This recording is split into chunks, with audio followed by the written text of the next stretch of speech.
오늘 송구영신 예배 시편 30편의 내용으로 슬픔이 변하여 내게 춤이 되게 하시며 라는 오늘 본문에 있는 그 내용의 말씀을 제목으로 은혜를 나누려고 합니다. 굉장히 오래된 영화인데 브루스 윌리스라는 사람이 주연을 했던 마지막 보이스카웃이라는 영화가 있습니다. 기억이 나시는 분, 혹시 보신 적이 있는 분이 몇 분이나 될는지 모르겠습니다만 저도 하도 오래전에 봤던 영화인지라 거의 기억은 안 나지만 의뢰이 그렇듯이 주인공이 이제 자기 누명을 벗고 천신만고 끝에 어떤 미국의 한 의원을 이제 구하는 그런 과정에서 고생 죽을 고생을 여러 번 넘기다가 마지막에 어떤 축구 경기장에서 결국은 이제 범인을 잡는데도 성공을 하고, 그리고 모든 이제 그 일련의 과정들이 다 끝납니다.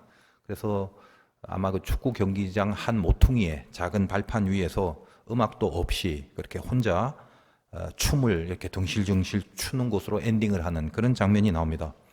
그 영화를 처음부터 본 사람이라면 아이고 음악도 없이 그렇게 이제 마지막에 춤을 추는 그 주인공의 장면, 거기에서 그게 무슨 잘 추는 춤도 아니고 전문가의 춤도 아니고 그냥 이렇게 마음속에 깊은 그 심정과 감정과 감흥이 이렇게 자연스럽게 우러나오는 그런 모션들인데, 그냥 몸으로 이리저리 표현하는 그 장면이 여느 헐리우드 영화의 그 전형적인 엔딩과는 완전히 다르게 아주 진한 감동을 주는 장면으로 저에게는 그렇게 기억이 남아 있습니다. 그래서 그 주인공의 마지막 춤을 통해서 뭔가 깊은 그 카타르시스를 느낄 수 있는 사람은, 그 장면만 본 사람은 절대 그 감흥을 느낄 수 없습니다.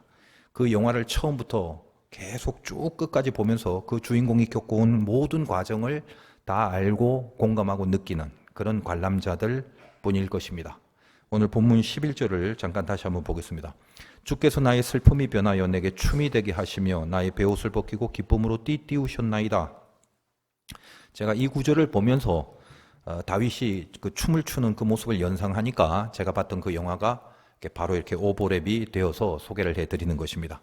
그 유명한 다윗이 인생의 산전수전을 다 겪고 나서 이제 말년에 고백한 신앙이라고 볼 수 있는데, 슬픔이 변하여 춤이 되게 하시는 그 하나님을 얼마나 진하게 경험을 했는지에 대해서 그 인생의 마지막 즈음에 이렇게 깊은 가슴에서 우러나오는 고백이라고 볼 수 있다는 것입니다.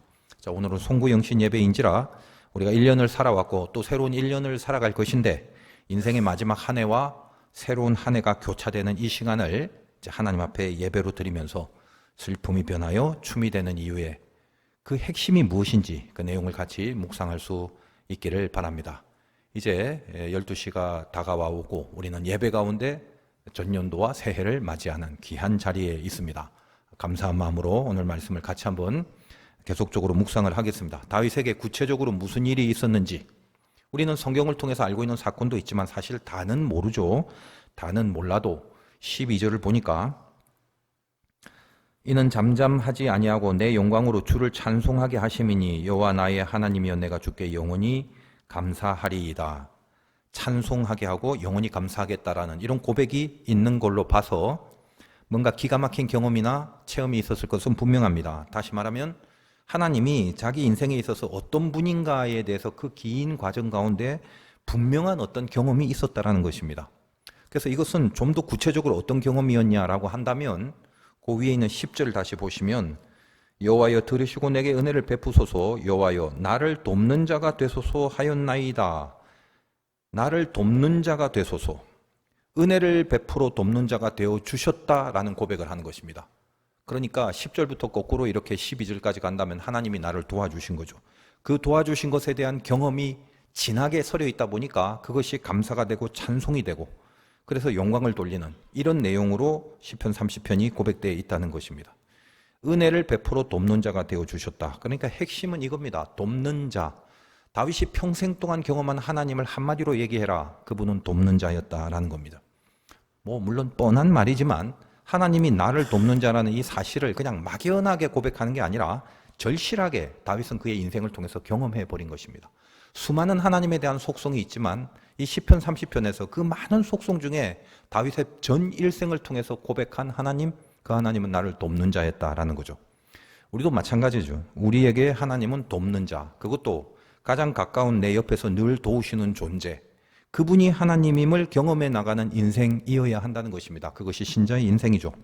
한 해 동안 나를 도우시는 하나님을 통해서 감사를 고백하고 다가오는 새해에도 여전히 하나님은 나를 도우시는 분이고, 그리고 나를 돕기 위해서 늘 내 옆에 항상 함께 하시는 분임을 기억을 하면서 이 송구 영신을 맞이하셨으면 좋겠습니다. 구체적으로 뭘 돕는지 우리에게 적용을 해보시기를 또 바라면서 오늘 송구 영신 예배 중에 하나님은 나를 도와주세요, 그 가난하고 그 절실한 고백으로 한 해를 다시 시작할 수 있는 스타트 라인에 우리 모두가 다 설 수 있기를 바랍니다. 구체적으로 뭘 돕느냐? 첫째는 원수로부터 나를 돕는 분이다 라는 이야기를 합니다. 1절 보겠습니다. 여호와여, 내가 주를 높일 것은 주께서 나를 끌어내사 내 원수로 하여금 나로 말미암아 기뻐하지 못하게 하심이니이다. 여러분이 다윗의 인생을 대강 알잖아요. 원수에게 늘 쫓겨다니는 인생이었죠. 우리도 원수가 있는데, 물론 그것이 사람일 수도 있겠지만 성경이 말하는 더 깊은 차원에서의 원수라는 것은 영적으로 사탄을 늘 원수의 상징으로 등장시킵니다. 그래서 사탄이 우리를 향해서 기뻐한다면 결국은 그 이유가 뭐냐? 왜 사탄이 우리를 기뻐하냐?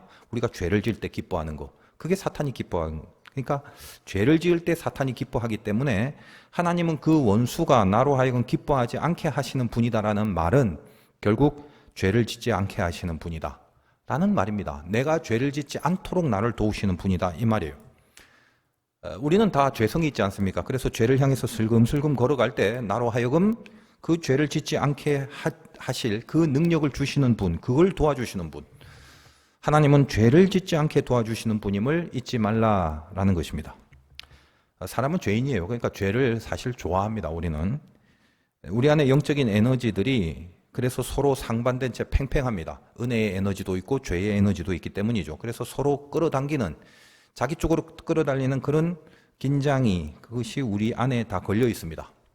줄다리기란 걸 해보면은 사람이 많을수록 힘이 양쪽으로 굉장히 센데 그 가운데 리본을 딱 걸어두고 가운데서 그 줄을 보면요, 그 줄이 뭐 입은 없어도 그 줄의 모습만 봐도 굉장한 그 팽팽함과 긴장감을 느끼죠. 그래서 조금만 힘의 균형이 기울어지면 가운데에 매달아는 리본이 금방 이쪽으로 혹은 금방 저쪽으로 넘어갑니다. 성령이 우리 안에서 나를 거룩한 쪽으로 잡아당기는 힘과 죄가 우리를 사탄이 좋아하는 쪽으로 잡아당기는 힘이 아주 팽팽하다는 거예요. 그래서 저쪽으로 자꾸 넘어가려고 할 때 그냥 당하지 말고 도와달라라고 해야 된다는 것입니다. 이것이 다윗의 첫 번째 도우심, 이 도우심을 주신 하나님을 고백합니다. 이길 수가 있는데 도우심을 구하지 못해서 지는 경우가 상당히 많습니다. 하나님 자꾸 죄로 쏠립니다. 원수 마귀가 기뻐하려고 합니다. 사탄이 미소를 짓고 음흉하게 잡아당기고 있는데 이상하게 저는 약합니다. 그쪽으로 자꾸 가려고 합니다. 이 새해에 하나님 제발 이제껏 그래 왔듯이, 혹시 이제껏 안 그래 왔다면은 새해에는 분명히 저를 도와주세요. 죄 쪽으로 가지 않도록 저를 도와주세요. 이 기도를 꼭 하셔야 합니다. 새해가 될 때마다 사실 많은 결단들을 하는데 우리 예수 믿는 사람들의 가장 첫 번째 결단은 무엇이어야 되느냐? 반드시 이것이어야 마땅하죠. 뭡니까? 죄를 짓지 않겠다. 이 결단이요. 그게 가장 중요한 거죠. 근데 사실은 우리는 신앙생활하면서 이 가장 중요한 것을 얼마나 많이 놓치고 잊어버리고 방관하고 사는지 모릅니다. 사탄이 우리로 하여금 그 가장 중요한 것을 자꾸만 잊어버리고 까먹게 하는 거죠. 새해에 우리의 첫 시작의 힘은 그겁니다. 그 힘을 시작으로 해야 된다는 겁니다. 하나님의 영광을 뺏기지 않겠다라는 결단과 같은 거죠. 죄를 안 져야 영광이 나타날 것인데, 하나님의 자녀가 사는 이유는 영광인데 하나님의 자녀가 죄를 지어버리고 죄 쪽으로 쏠려가 버리면서 영광을 뺏기면 그건 다 된 겁니다. 영광 뺏기고 그러고 나서도 전혀 슬픔이나 걱정이나 불안 없이 사는 인생이라면 그건 신자가 아닙니다. 별이 있는데 빛을 잃어도 그 자리에 그냥 있는 것처럼 비참하고 한심한 게 없죠. 여러분, 오늘 예배 중에 하나님은 사탄에게 지지 않게 나를 제발 좀 도와주시길 원합니다. 이 첫 기도가 2026년 새해 이 첫 시작에 여러분 가슴을 저미는 결단이자 기도의 소원이기를 바랍니다. 둘째, 질병으로부터 나를 돕는 분입니다. 하나님, 질병을 도와주세요. 2절을 보니까 여호와여 내 하나님이여 내가 주께 부르짖을 때 나를 고치셨나이다. 사실 우리가 육신을 입고 있다 보니까 사실 뭐 얼마나 다양합니까? 날 때부터 강력한 체력이 있고 또 태생적으로 저질 체력도 있고, 그래서 감기는 맨날 달고 살고 그런 인생도 있고요. 주변에 보면. 그리고 늘 아픈데 또 살기는 오래 사시는 분도 있고, 또 그래 건강하다가 갑자기 일찍 가시는 분도 있고 우리는 감을 잡을 수가 없습니다. 그러나 이렇든 저렇든 간에 우리가 육신의 껍데기를 갖고 있기 때문에 사실 이 육신의 한계라는 걸 느끼고 살아가야 됩니다. 아픈 사람들도 많잖아요. 나이가 들면 많이 아프게 됩니다만 또 나이와는 상관없이 젊은데도 벌써부터 막 이곳저곳 안 좋다는 사람들도 많더라고요. 인간의 육신은 영원하지 않습니다. 그래서 건강이라는 게 중요하긴 하지만 아무리 관리를 잘해도 천년만년 가는 게 아니거든요. 그래서 우리의 육신을 건강하게 해달라고 하는 것도 굉장히 중요하지만 살아있는 동안 혹시라도 우리에게 있는 이 육신의 연약함을 통해서 오히려 하나님과의 관계가 더 깊어지는 은혜를 갖추어 나가시게 된다면 우리는 영혼을 준비하는 일에 우리의 육신의 연약함을 활용하고 사용하고 이 육신의 연약함조차도 하나님과의 관계 속에서 우리가 쓰임을 받을 수 있다는 사실을 알게 됩니다. 그러니까 더 중요하고 1차적인 가치가 뭐냐? 내 육신의 아픔을 고쳐달라고 하는 기도가 필요하고 건강하게 해달라는 기도도 필요하지만 이 아픔을 하나님 앞에 갖고 기도로 나갈 때 그 하나님과 나와의 깊은 관계성 속에 영혼을 건강케 하고 영혼을 보장하는 그런 영적 건강함이 우리에게 있을 수 있다는 것입니다. 경험상 여러분 아프니까 매달리게 되잖아요.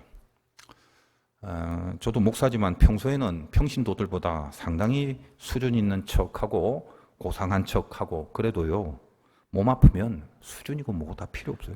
하나님 고쳐주세요. 아파 죽겠어요. 매달립니다. 그러니까 아프지 않게 해달라고 하나님 붙들게 되는 거예요. 그래서 나았느냐 안 나았느냐라는 결론이 있기 이전에 아프지 않으면 찾지 않았을 하나님을 여러 번 더, 5번 찾을 걸 10번 찾고 10번 찾은 걸 20번 더 찾고 그리고 더 붙들게 되는 그런 깊은 영성이 생겨지더라는 것입니다.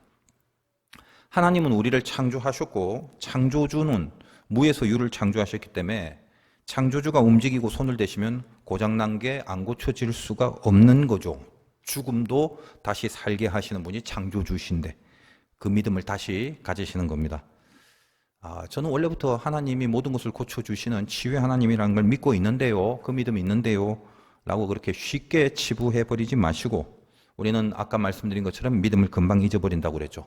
질병을 놓고 도와달라고 할 때 비로소 창조주 하나님에 대한 감각이 다시 살게 됩니다. 창조주가 하나님이라는 걸 알고 있었지만 내 몸의 아픔을 다스리는 그 고백과 기도를 할 때 그 창조주에 대한 개념과 감각이 더 깊이 우리에게 들어올 수 있게 되면서 창조주에 대한 믿음을 다시 갖게 되는 거죠. 특히 우리가 늘 암송하고 있는 그가 채찍에 맞음으로 우리가 나음을 입었도다라고 하는데 여러분 질병으로부터 도우심을 구할 때 그 주님의 가장 뜨거운 보혈의 은혜가 진하게 다가옵니다. 늘 하고 계시겠지만은 주께서 나를 위하여 죽으신 그 죽음은 내 죄를 용서하실 뿐만 아니라 내 육신의 질고를 대신 지신 것까지 성경이 약속하고 있습니다. 고로 성경이 약속하신 말씀을 붙잡고 여러분 혹시 많이 아프신 분들 많잖아요. 새해에 혹시 육신이 아프신 분들은 그 아픈 곳을 나를 위해 피 흘리신 주님의 그 아픔의 보혈이 나의 아픈 곳을 고쳐달라고 오늘 이 말씀처럼 질병으로부터 나를 도와달라고 간절하게 도우심을 구하는 그런 기도가 있으시길 바랍니다. 기도를 다 하시겠지만 아프면 바로 고민하고 걱정하고 무슨 약 먹을까 그 고민도 해야 되지만 그 전에 다시 한번 잊지 마시고 내 안에 그리스도의 보혈이 아픈 곳을 흘러 치유케 해달라는 그 도우심을 구하는 기도가 여러분에게 있어야 된다라는 것입니다. 사도 바울이 그의 질병 때문에 오히려 주님의 그 보혈의 능력이 훨씬 더 강력히 드러나는 사역을 했다라는 것을 알고 있습니다.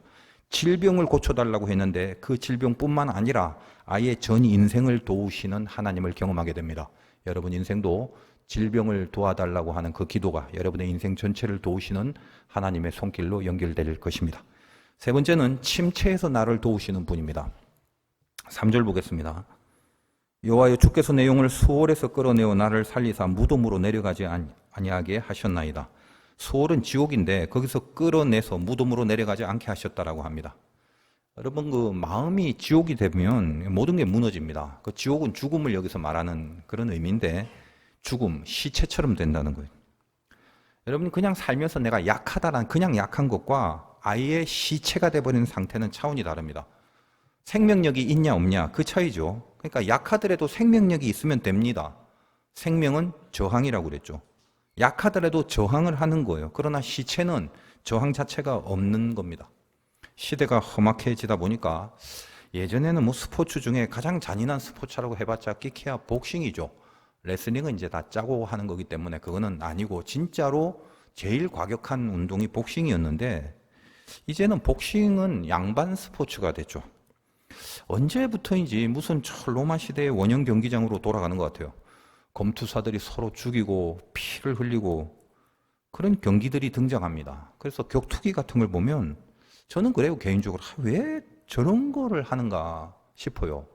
여러분 그런 생각 안 하는지 모르겠는데 그냥 예전에 로마 시대와 별로 다를 게 없어져 버리는 그렇게 돼버렸구나. 그리고 그거 보면서 옛날 로마의 그 원형 경기장도 피 흘리고 죽이고 때리고 하는 거 보고 열광하고 좋아하는 것처럼 좀 비슷한 것 같아요. 그렇게 잔인한 걸 하는데 그걸 보고 스포츠라는 명분 하에 글쎄 하여간 그렇게 신나하고 좋아하고 열광하고 요즘은 더 그런 것 같다는 거예요. 그래서 이런 격투기 같은 걸 보면 제가 참 비참하다고 여기는 그런 장면이 있어요. 그러니까 게임에서 이렇게 무슨 격투기라는 스포츠라고 치자 게임을 하다가 뭐 질 수가 있잖아. 좀 맞을 수도 있고. 근데 힘써 싸우는 동안 지더라도 이렇게 힘써 싸우는 동안은 생명이라는 게 있습니다. 생명력이 저항을 하잖아요. 그래서 최선을 다하고 있는 그런 모습을 보게 되고 뭐 지고 밀리더라도 뭔가 저항을 계속 하거든요. 그건 괜찮은데 근데 예를 들면 어떤 카운터 펀치를 맞고 기절을 해버리거나 완전히 뻗어서 의식을 잃어버립니다. 그런데 거기에 쏜살같이 달려들어서 무참하게 때리는 그런 그 적의 공격을 이렇게 보면 심판이 그걸 말리기 전까지는 정신을 잃은 채 계속 맞기만 하는 모습을 보면 제가 그걸 가장 처참하고 굉장히 처절함을 느껴요. 참 비참한 거죠. 그래서 제가 그걸 보면서 그냥 문득 영적으로 생각을 해보는 겁니다. 우리의 영적인 상태가 침체되어 버리면 그 동일하다는 거예요. 맞아도 저항을 못합니다. 맞고 있다는 의식조차 사라져버리고 얼굴이 다 무너지고 망가지게 맞고 있는데도 아무런 조치를 취할 수 없는 상태가 돼버리더라는 것입니다. 저는 그 장면을 볼 때가 제일 비참하게 여겨지는데 우리의 영적 상태도 가장 비참한 상태가 그럴 때가 아닌가. 그래서 열심히 하다가 실수를 하거나 놓쳐서 실패할 수는 있지만 이 실패보다 무서운 건 아예 체념이라는 거예요. 누구라도 실패는 할 수 있잖아요. 질 수는 있습니다. 그런데 그것이 체념으로 끝나면 이거 진짜 끝나는 거예요. 무슨 말이냐면 전혀 신앙적 의식이 없는 상태로 가는 겁니다. 내가 하는 모든 것들을 통해서 우리는 하나님을 어떤 식으로든 개입을 시켜서 하나님과의 관계 속에서 판단, 결정, 선택, 말, 행동 이런 것들을 해야 되는데 아예 안 하는 거예요. 아예. 1도 개입시키지 않는 겁니다. 그냥 나오는 대로 말하고 생각하는 대로 말하고 결정하고 행동합니다. 몸은 늘 교회 언저리에서 이렇게 다니고 있어요. 그런데 이 가슴에 하나님을 의식하는 신앙의 생명력, 그게 약하더라도 분명히 있느냐가 중요한데 그게 아예 없는 거죠. 내 마음에 이미 주님이 없어요. 전혀 예수 그리스도를 의식하고 살아가지 않습니다. 그리고 내 안에 하나님이 없다는 것을 알아도 걱정을 안 하고 혹은 없다는 것조차도 모르고 살아가는 경우도 있더라는 거예요.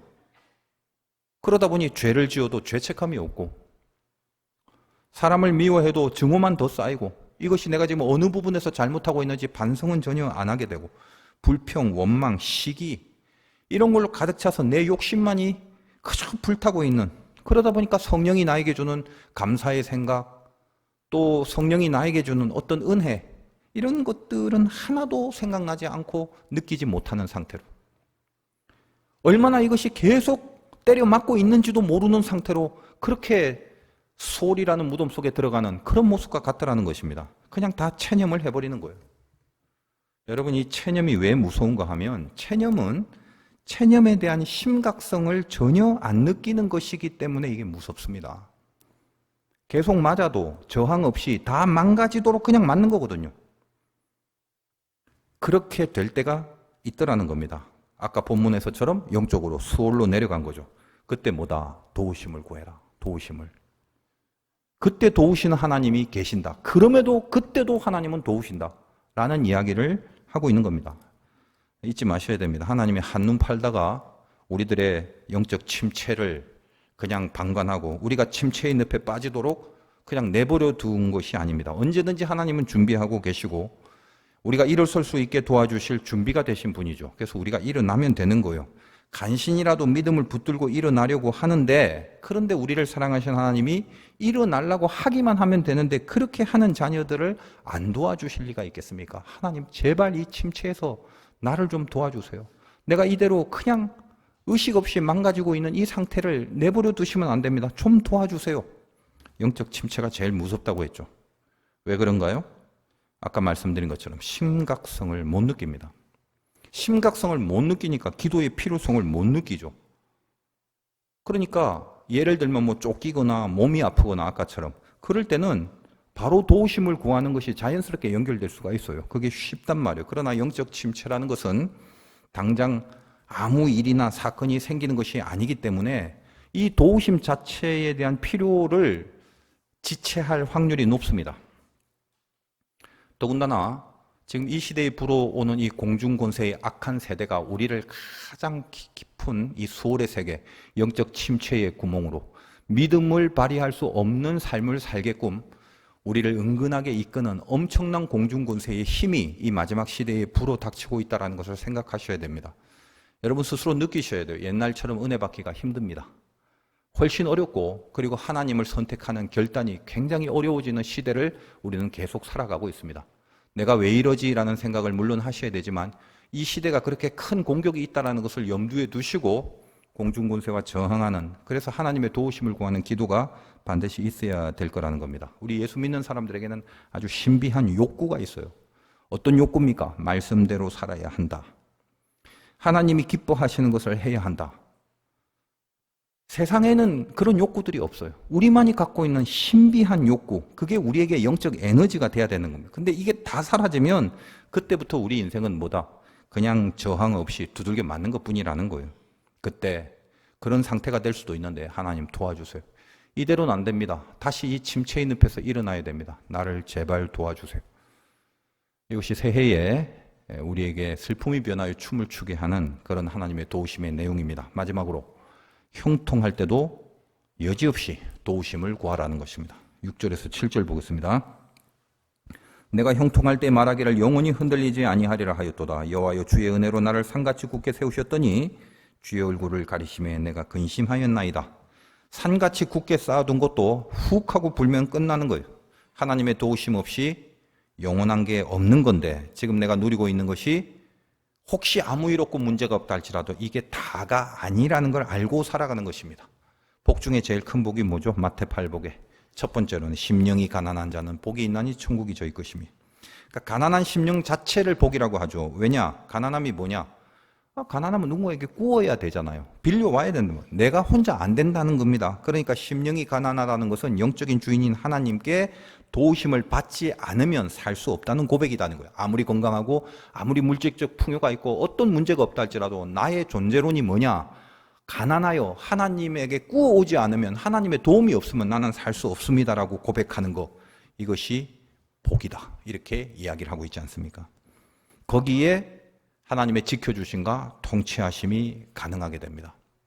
우리가 아무리 넉넉하고 여유가 있어서 하나님의 앞에 어떤 그 부족함과 결핍을 기도하거나 주장하지 않는다 하더라도, 아무리 넉넉하더라도 하나님의 통치를 전혀 못 받을 수가 있고, 모든 것이 다 사라지고 없다 할지라도 하나님의 전적인 통치함을 받아 누릴 수가 있습니다. 우리는 후자의 삶을 살도록 요구받고 있죠. 천국은 그 통치라고 그랬습니다. 공간의 개념이 아니라 보이지 않는 통치, 주권의 힘이죠. 여러분, 천국 가는 이유가 뭐예요? 주님이 거기 있기 때문에, 그래서 가는 거잖아요. 그러니까 이 땅에 살면서 그렇게 통치하는 느낌이 뭔지를 모르는 사람은, 여러분이 아무리 교회를 많이 다니고 오래 다니고 어떤 신앙적 모습으로 살아간들 주님의 통치를 받는 이 느낌을 만약에 모른다면 여러분 천국 가기가 좀 힘들 수도 있다라고 생각을 하셔야 돼요. 천국에 갈 사람은 정해져 있죠. 누가 갑니까? 예수 믿고 구원 얻은 사람 맞는데, 그것은 어떤 증거로 드러나냐 하면, 예수 믿고 구원받은 사람이 어떤 감성이 있느냐, 어떤 느낌이 있느냐, 주님이 함께 하신다는 느낌, 이걸 아는 사람, 예수 믿고 구원받은 사람은 이 느낌을 압니다. 주님이 함께 하신다는 느낌. 그리고 이 느낌이 좋아야 돼요. 여러 번 말씀드리죠. 천국은 영원히 끝도 없이 주님과 함께 하는 건데, 이 땅에서 주님이 함께하는 느낌이 하나도 없이 저 영혼 속에서 주님과 어떻게 함께할 수가 있겠어요? 그러므로 내 안에 주님이 함께한다는 느낌, 그 말은 하나님의 필요함. 내가 아무리 형통해도 주님이 도와주셔야 됩니다. 하나님 없이는 살 수 없습니다라는 심령과 영성이 우리에게 확보가 돼야 된다는 것입니다. 은혜가 있으면 여러분들에게 바로 그 마음이 생깁니다. 언제나 도우심을 구해야 된다는 거죠. 이제 2026년입니다. 슬픔이 변하여 춤이 되게 하시는 그런 멋진 인생을 살아보시길 바라면서 하나님을 옆에 두고도 옆에 있는다, 도와주신다라고 분명히 말씀이 있는데도 걱정, 슬픔, 한숨, 어둠 그 안에서만 산다면 그게 자녀된 인생이겠습니까? 물론 어려움 속에 이렇게 순간적으로 혹은 일시적으로 슬플 수도 있고 어둠이 엄습할 수도 있고 한숨도 나올 수 있겠죠. 그러나 사실은 여러분이 생각하고 상상하는 혹시 어두운 인생, 슬픈 인생이라는 것은 대부분 다 틀린 생각이고 틀린 상상입니다.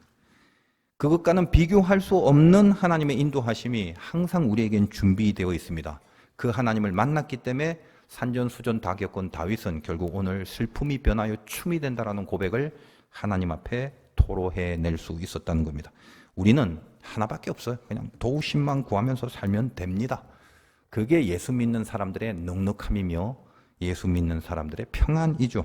그러다 보면 그 도우심만 구하고 살다 보면 어느덧 정말 아무것도 아닌 내가 영광이 선포되는 그 일에조차 귀하게 쓰임을 받고 있는 삶을 어느덧 살고 있음을 발견하게 될 것입니다. 기도라는 건 하나죠. 도와주세요. 새해에는 여러분의 슬픔이 변하여 춤이 되는 축복이 있으시기를 주님의 이름으로 축원드립니다.